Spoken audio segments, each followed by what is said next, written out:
طبعا الدراما التلفزيونية يعني قدمت برضو المرشحين والنواب بشكل سلبي إلى حد كبير، وقدمتهم في صورة الفاسدين والوصوليين والمتطلعين للسلطة مهما كلفهم ذلك. ومسلسل مثلا حدائق الشيطان للمؤلف محمد صفاء عامر والمخرج إسماعيل عبد الحافظ، كان عضو مجلس الشعب اللي قام بدوره محمود الحديني، كان تاجر مخدرات وبيستخدم الحصانة لحماية تجارته غير المشروعة. وبالتالي برضو مسلسل أفراح إبليس قدم أيضا نموذج سلبي لنفس الموضوع، لكن في بعض الأحيان كان بيتقدموا بشكل إيجابي.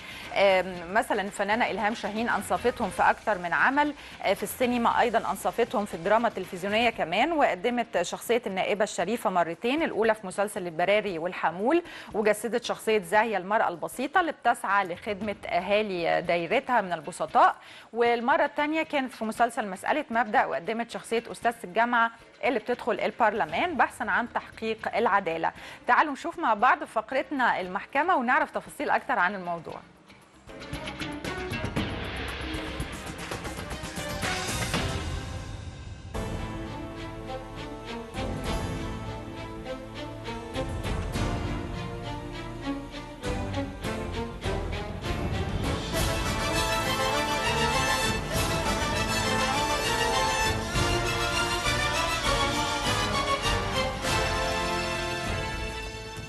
من المعروف أن الدراما التلفزيونية والسينمائية عندما تتناول قضايا المجتمع فإنها تكون مرآة عاكسة لما يحدث في المجتمع من سلبيات ومن إيجابيات أيضا. فإذا تناولت الدراما التلفزيونية قضية مجلس الشعب وأعضاء مجلس الشعب وفساد أعضاء مجلس الشعب، بنجدها بتتناول هذه القضية في إطار درامي تلفزيوني أو سينمائي يجب أن يكون غير مفتعل وغير فيه أي زيادة، لكنها تناولت القضية وفساد أعضاء مجلس الشعب في الفترة السابقة وخاصة وقبل ثورة 25 يناير و30 يونيو، تناولتها بحيث أنها أظهرت كل أعضاء مجلس الشعب فسدة ومرتشين وأنهم يسعون إلى المصالح الخاصة. الدراما التلفزيونية تناولت فساد أعضاء مجلس الشعب في السابق، فلو نظرنا مثلا لمسلسل موعد مع الوحوش لعزة العلايلي تناول هذه القضية، لكن أنا كنت أرى أن المسلسل تناول هذه القضية بنوع من يعني كان فيه أوفر شوية، لكن ليس كل أعضاء مجلس الشعب في السابق كانوا فسدة، كان منهم الوطنيين وكان منهم المخلصين، وده اللي احنا بنطمع ان احنا نراه